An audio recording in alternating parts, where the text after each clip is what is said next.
I'm telling you right now, Bill 686 does not ban TikTok. I mean, not outright at least. But that's what's being fed to you on all normal media coverage of the supposedly anti-TikTok bill. Now, we've watched the social media coverage and the news coverage of Mr. Chu's congressional testimony. We're seeing protests on Capitol Hill with protesters claiming, keep TikTok. But if Bill 686 doesn't ban TikTok, which I'm telling you right here and right now that it does not, then what is it that it actually does? Hey, I'm Josh Sanford. I'm America's attorney. You're here to learn the rules of the game, and I'm here to teach them to you. So let's break down this Restrict Act, this Bill 686.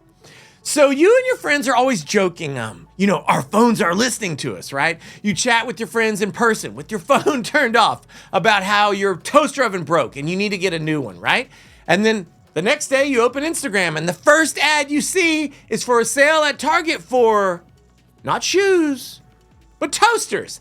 And your mom or your dad tells you the same story, slightly different. They mention at the dinner table on Sunday night that this next summer, this is finally the year that they're gonna go on vacation to the Bahamas.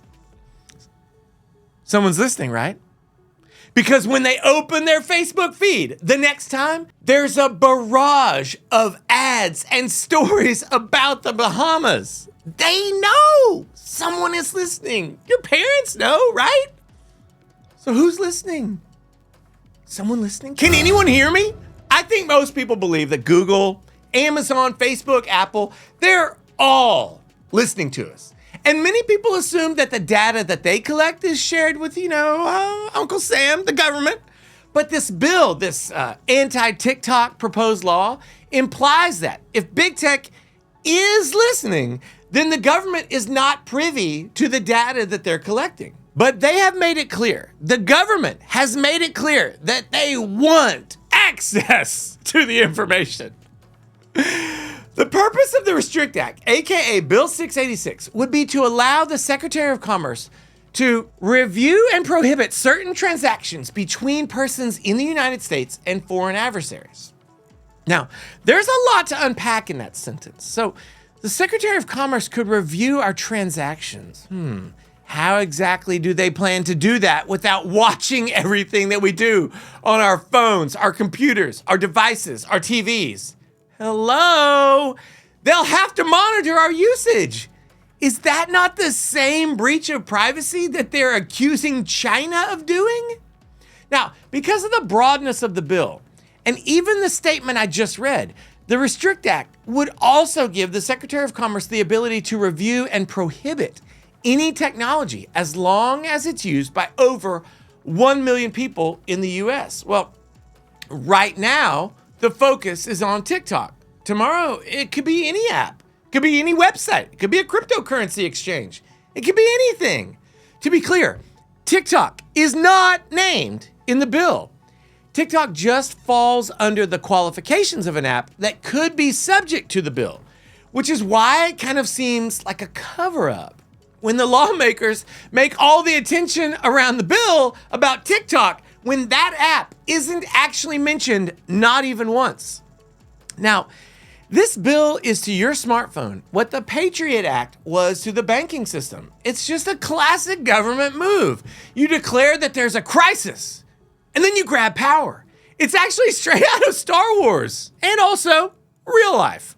This is how people willingly give up their freedoms for safety. For the feeling of safety.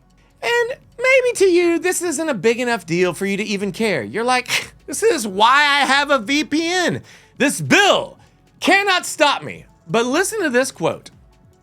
No person may cause or aid, abet, counsel, command, induce, procure, permit, or approve the doing of any act prohibited by or the omission of any act required by any regulation, order, direction, mitigation measure, prohibition, or other authorization or directive issued under this act.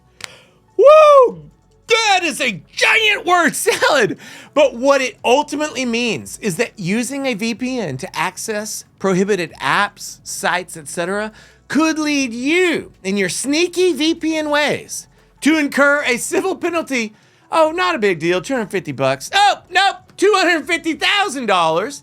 and a criminal penalty of up to 20 years in prison. Now, the sponsors of the bill have claimed that these penalties would only apply to someone who's attempting to sabotage communications technology in a way that would have catastrophic effects on U.S. critical infrastructure or interfering in a federal election. But if the wording of the bill is so vague that it doesn't completely cast off the possibility of a normal person being prosecuted, shouldn't we be worried that a normal person could be prosecuted for doing normal person things that don't involve government sabotage or election interference? We here in the U.S., we're long overdue for a family meeting. A family of about 330 million people. Now, on the one hand, we all say that we value privacy. We don't want our data stolen, our information leaked, our lives laid bare. On the other hand, we will detail the most intimate moments of our lives online. People post hundreds or even thousands of photos of themselves and their little kids. We run apps on our phones that know where we are. Heck, the apps even tell other people where we are. Our phones, the telephone service providers, they know your daily schedule probably better than you do.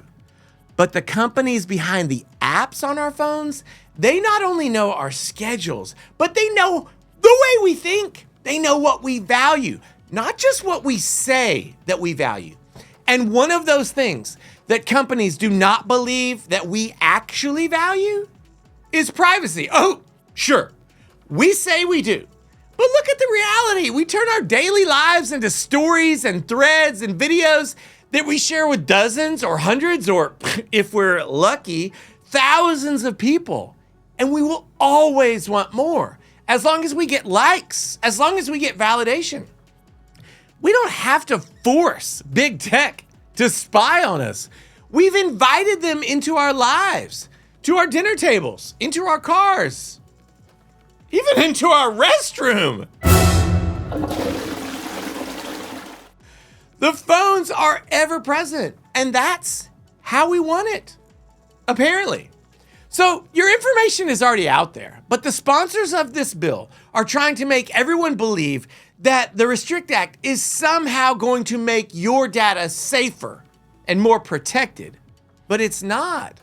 It's just changing which government is able to view your data and expanding how much of your data is viewed. Look, the boogeyman that the bill aims at is the Chinese government, that world-renowned oppressor of individual freedoms. But in its place, the bill, based on the text of it, based on how it empowers the executive branch of our government, the bill would give the US government the same powers that we now say we don't want the Chinese government to have. Have we lost our minds? Or maybe this is a ruse. Perhaps you have a conspiratorial mindset and you think the US government already does this to us. Well, listen, this bill implies that they don't, but man, they sure want to. And the people that we elected, the legislators who have proposed this bill, who support this bill, they want that. Those are our elected officials. They can make China the bad guy. But what are we gonna do if we let the US government start legally doing the very things that we don't want the Chinese government to do? Is that freedom? Is that privacy? So what are the chances that this bill actually becomes law? It's a little too early to tell. There is bipartisan support for the bill, but there's also bipartisan resistance. Now, the support of the White House is also going to come into play, and they're behind the bill. My advice, if you really care about the power that this bill would give the US government, reach out to your representatives. But before you do that, I would like to know, I feel like I have to know your pro se opinion. How do you feel about the media coverage and the lawmakers focusing on TikTok when the bill in actuality covers a whole lot more than that? And do you support this bill? Let me know in the comments below. And if you don't want to go just yet, if it's not time to call your representative, but you'd like some more content, then check out these great videos. And I will be back with more very soon. See ya.